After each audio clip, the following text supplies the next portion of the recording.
So I'm going to talk about manuscripts, but I know most of you are from a very different background. So I try to show you how I study manuscripts without actually reading them. So you don't really need to read them, at least for the first part of this talk. Okay? So documents have power, and the power is manifest in form, format, and formula. This is my mantra. I've been talking about this for a long time. Form, format, and formula. Let's look at them one by one. Okay. So what do I mean by form? The materiality. So how and from what material, one word is missing, were the documents made, and how did they function in real life? Let's see some examples, okay? So this is 2 wooden slips from Afghanistan from 4th century BCE, so at the very end of the old Persian Empire. But what I want to draw your attention to is the notches. It's notches on the slip. So the slip was made, the notches was made first, and then the slip was cut in half so that the notches match each other. Okay, so one is the account, the other is receipt. But this simple practice is copied far away and for a long time. So this is what we have from Qin China, from 3rd century BCE, from Hunan, a very far place from Afghanistan. So we have you haven't really looked at this notches. You can see my cursor too, so this is good. So the notches are very important. You see, you have bigger notches and smaller notches. This is a way of numbering, maybe the grain, like 10. Maybe here maybe we have 48 something, 48 kilos, for example. We have a very similar practice found in China, 3rd century BCE. You see, the wooden slip were the notches were cut first, and then the wooden slip was cut in half so that the notches match each other perfectly. So this goes on for a long time. We have a similar Tibetan wooden slips from Khotan, 8th to 9th century. We have notches here, and also we have notches on Chinese wooden slip from the same area. Okay. So just to give you a very rough idea of the places that I'm talking about. So we have Turfan and Nia and Khotan. This is Xinjiang, okay? This is Xinjiang. And this is Afghanistan, here down here. So we have some stuff from Robatak around this place.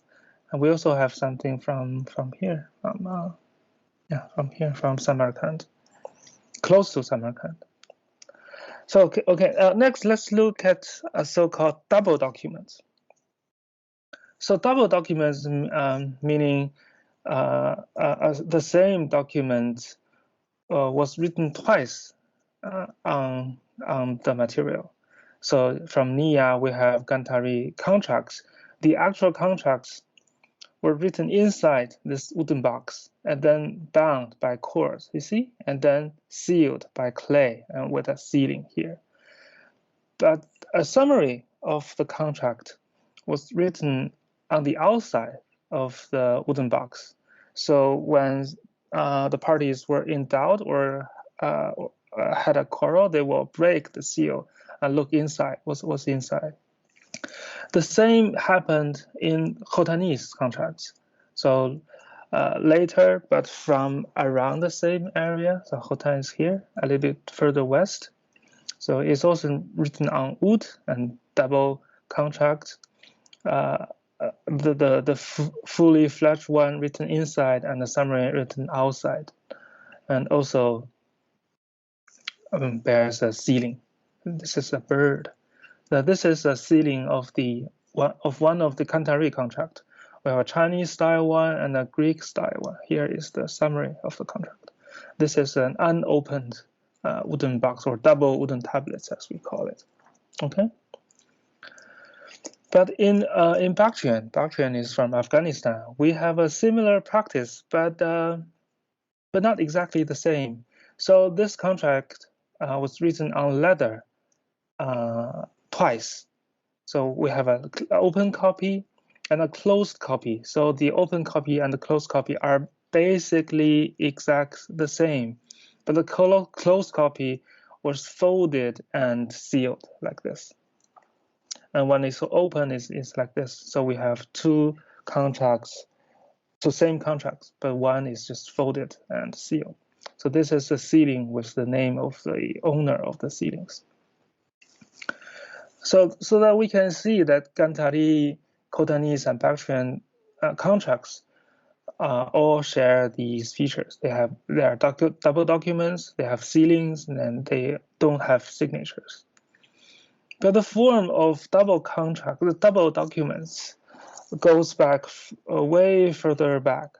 So this is from Egypt. It's written in demonic. So we have the same form, right? There's a closed copy sealed. But we also have a similar thing in Mesopotamia. So a cuneiform tablet was put into a kind of envelope, right? So this is a double document. Because in the world of cuneiform, you can change the writing pretty easily because it's still wet. So they need this to make sure that no one can alter it. Okay. But in terms of sealing, we have seen the sealing usage here. It also has a very long tradition. So on the left, we have a Bactrian letter with an open dangling sealing. But on the right, we have the Magna Carta, which basically uses the same practice of sealing.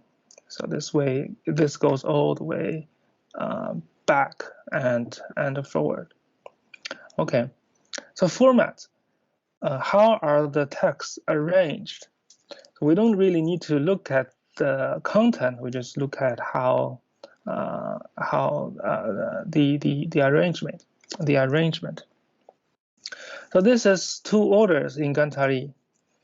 But you notice there's a fairly large blank space in the first line, right? So this is an order on the right. It reads from right to left. Okay, someone sends to someone. So between the sender and the recipient, there's a big blank space. So the same thing happened in Khotanese. But Khotanese reads from left to right. So someone Sparta Sudarjam Dapari, he orders, and then Parsa Samdaravara to Parsa Samdara. We also have this blank space. This is a very conspicuous similarity in terms of format. We also have other similarities. This is the Sogdian ancient letter from 4th century, discovered around Dunhuang.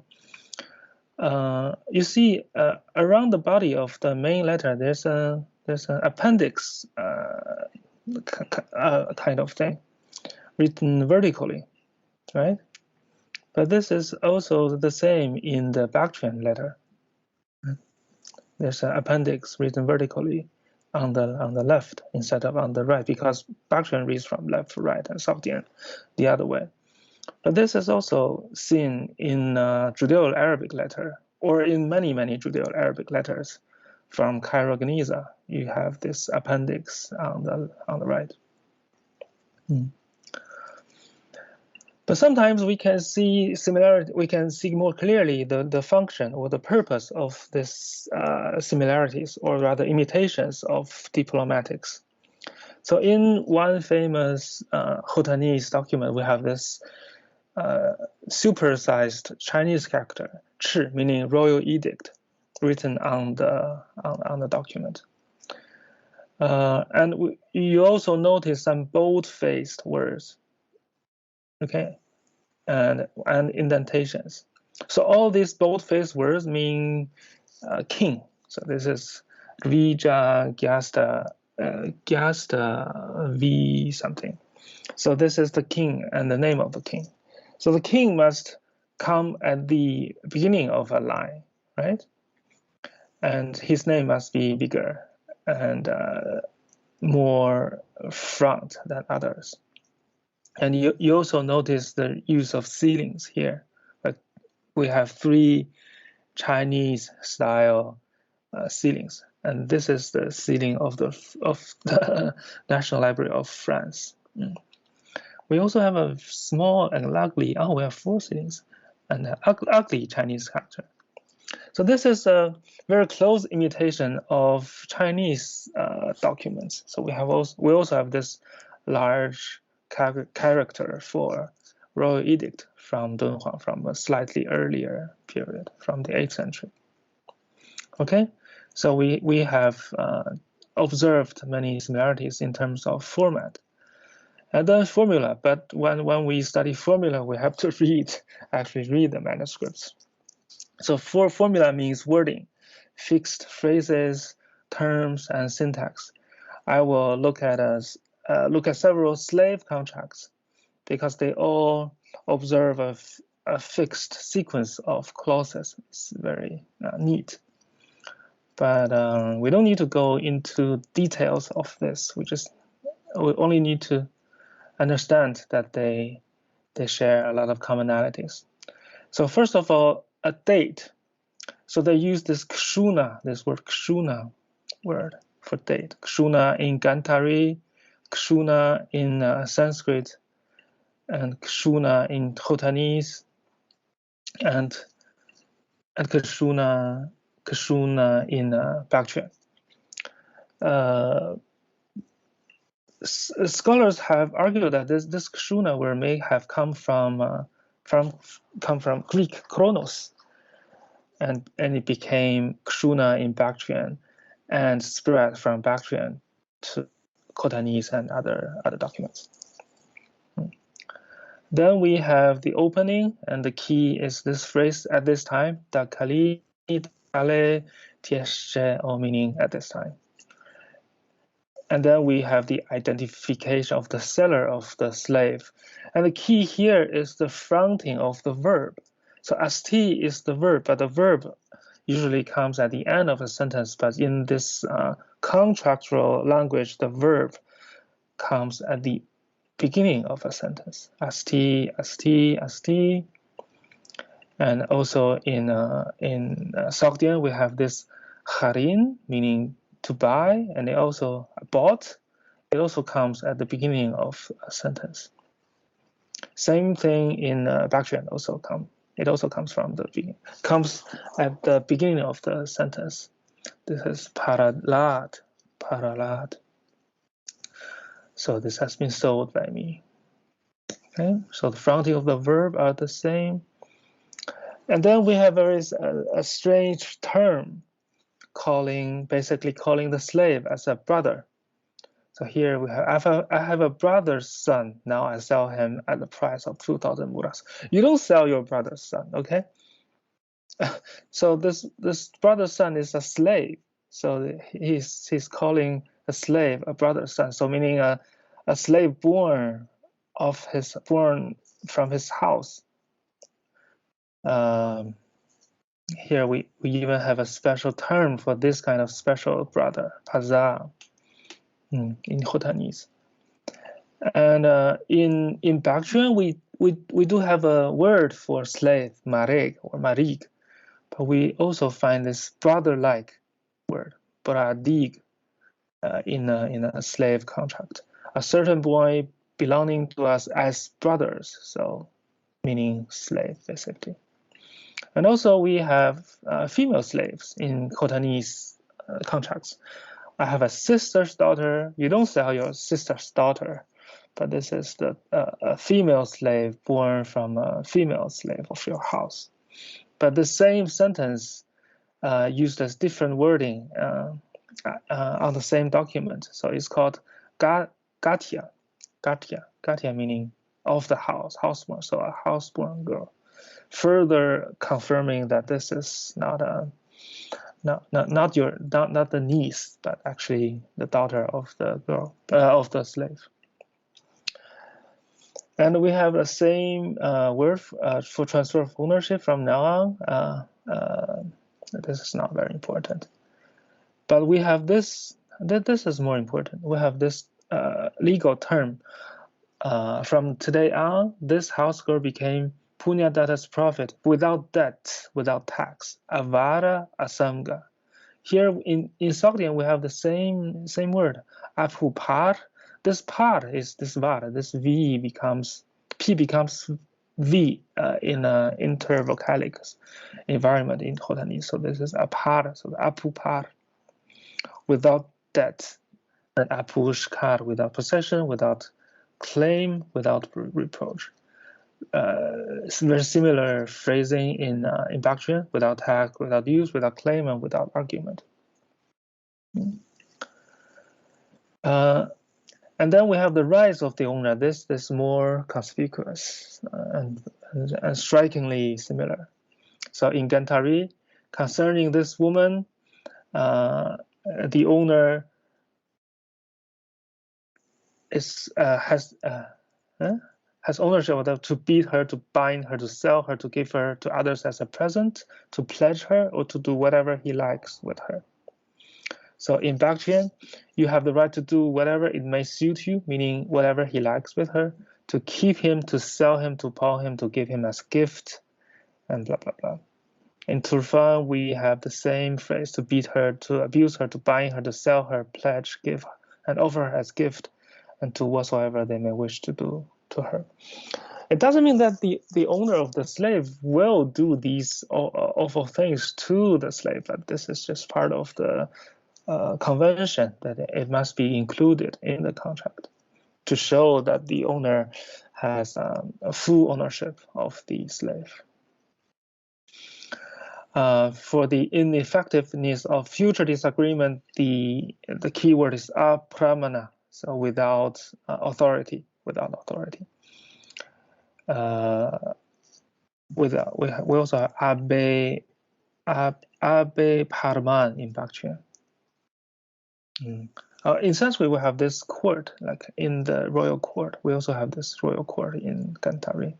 But this prominent word is more important. And for penalty, we have also similar phrases. I don't want to go into details in this. And the scribe, the contract are concluded with the scribe clause.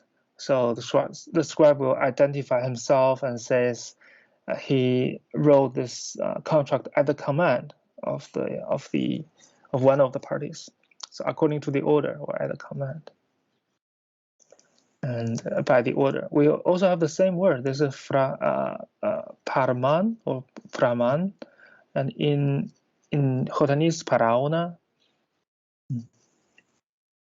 we have the same. No, yeah.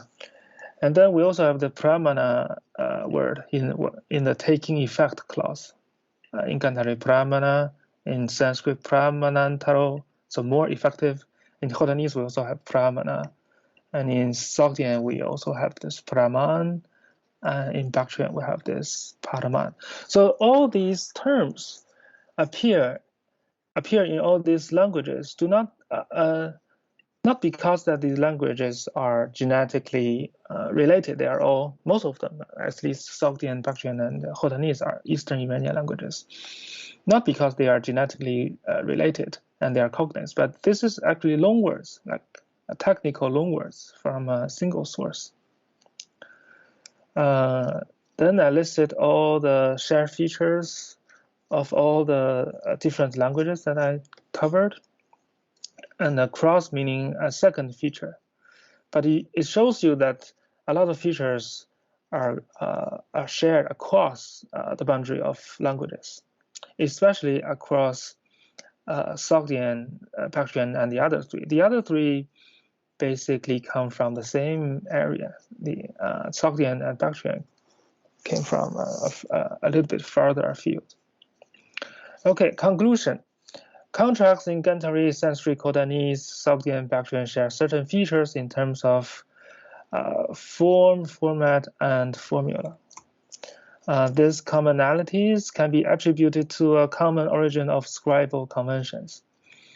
I would guess that this common origin is from the Kushan Empire, but I need to work out this hypothesis more closely. But I think that's good for today. Thank you for your attention.